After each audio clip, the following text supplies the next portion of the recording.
İstanbul'un kalbinde dünyanın en eski alışveriş merkezi olma özelliğini taşıyan bir tarihi yapı Kapalı Çarşı. Fatih Sultan Mehmet döneminden günümüze kadar gelen, her sene binlerce turiste ve yerli ziyaretçiye kapılarını açan bir kültür mirası. Birçok kültürü ve yaşanmışlığı bünyesinde barındıran Kapalı Çarşı, renklerin, dinlerin, seslerin ve insan çeşitliliğinin harmanlanmış hali olarak günümüze kadar gelmiştir. Bu tarihi mekan 2016 yılından bu yana Apsiyon ile yönetiliyor. Kapalı Çarşı'da yönetim süreçlerinin nasıl yürütüldüğüne yakından bakalım. Merhabalar, bugün Apsiyon olarak Kapalı Çarşı'dayız ve yanımızda Yönetim Kurulu Genel Müdürü Sayın Elif Hanım var. Elif Hanım, öncelikle sizi tanıyabilir miyiz? Merhaba, hoş geldiniz Kapalı Çarşı'ya. Ben 1975 Çorlu doğumluyum. Marmara İktisat mezunuyum. Finans sektöründe çalıştıktan sonra Kapalı Çarşı'da göreve başladım. Kapalı Çarşı 5366 sayılı kanunla yenileme alanının alındıktan sonra 2007 yılında Bakanlar Kurulu tarafından onaylandı ve resmi gazetede yayınlandı. Daha sonra 2009 yılında Fatih Belediyesi tarafından çalışmalar başlatıldı ve Kapalı Çarşı Yönetim Kurulu ilk olarak 2016 yılının Ocak ayında seçildi. Ve 2016'nın ortalarında da biz burada göreve başladık. Harika. Peki Elif Hanım, Apsiyon'la ne zaman tanıştınız? Ne kadar süredir buradasınız? Kurulduğundan beri buradayım yönetim kurulu. Kapalı Çarşı Yönetim Kurulu kurulduktan sonra tabii bir tahsilat sistemi üzerinde düşündü o zaman yönetim kurulları. Ve internetten de araştırmaları sonucunda Apsiyon'un olduğunu biliyorlar ve görüşmelere çağırıyorlar. Biz göreve başladığımızda da bu görüşmelerin başlamıştı diyelim. Biz öyle tanıştık Apsiyon'la. Peki Apsiyon sizin yönetim süreçlerinize nasıl etki sağladı? Neler değişti hayatınızda? Aslında öncesi hani 2016'dan öncesi olmadığı için bir kıyaslama yapamayız ama şu an söylemek gerekirse bizim buradaki tüm tahsilat sistemimiz Apsiyon üzerinden geçiyor. Takip etmemiz açısından tabii ki bize çok faydalı. Hem kalan borcun takibi, aidatların yüklenmesi takibi, esnafla olan ve maliklerle olan o SMS iletişiminin sağlanması konusunda bizim elimiz ayağımız şu anda. Elif Hanım, dünyanın en eski ticaret merkezi olan Kapalı Çarşı'da yöneticilik yapmak nasıl bir duygu? Gurur verici her şeyden önce. Çünkü bir kere çalıştığım yeri kimseye anlatmak, tarif etmek durumunda değilim.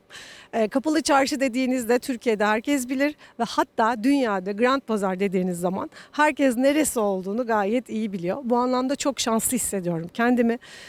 Kapalı Çarşı Yönetim Kurulu da aslında Türkiye'deki tarihi çarşılardaki tek pilot ve ilk pilot uygulama. Burada 13 kişilik bir yönetim kurulu var.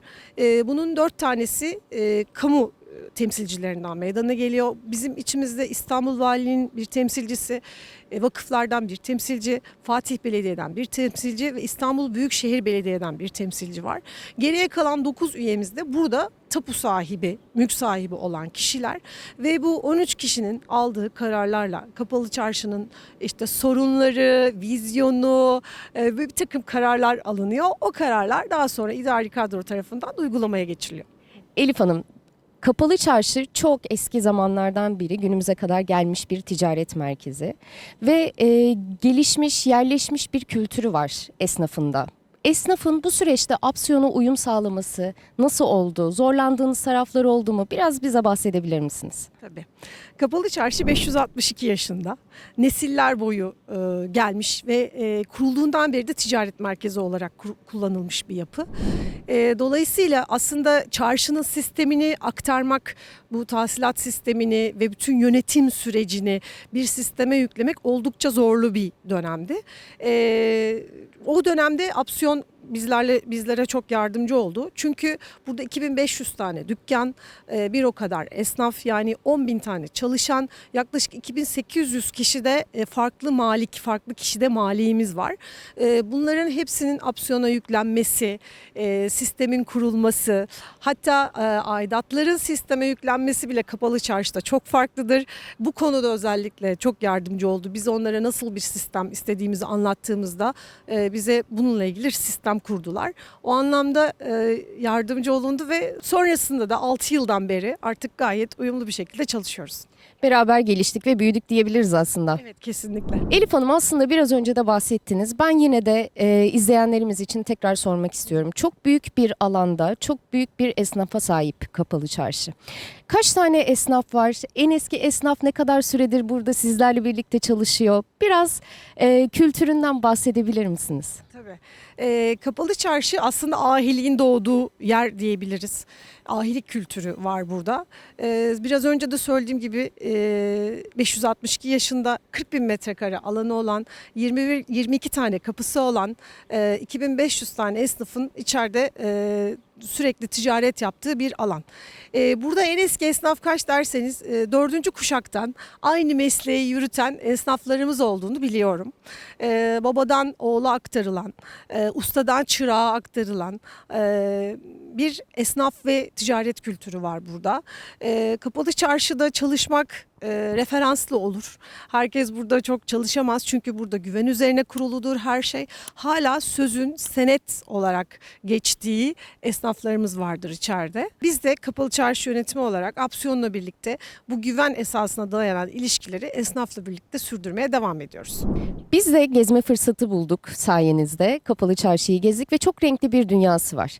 Ki bir o kadar da fazla ziyaretçisi vardır diye tahmin ediyorum. Özellikle turistlerin gözbebeği. Ne kadar yıllık ziyaretçi sayısına, kapasitesine sahip? Kapalı Çarşı yönetimi olarak biz Kapalı Çarşı'ya içinden dünya geçiyor diyoruz. Buraya gelen turistler Kapalı Çarşı'yı ziyaret etmeden İstanbul'u terk etmiyorlar. Bizim yaklaşık 45 milyon ziyaretçimiz var ve esnaf da çeşit çeşit dil bilir burada. Meramını anlatacak ve ticaretini yapacak kadar. Verdiğiniz bilgiler gerçekten çok değerliydi.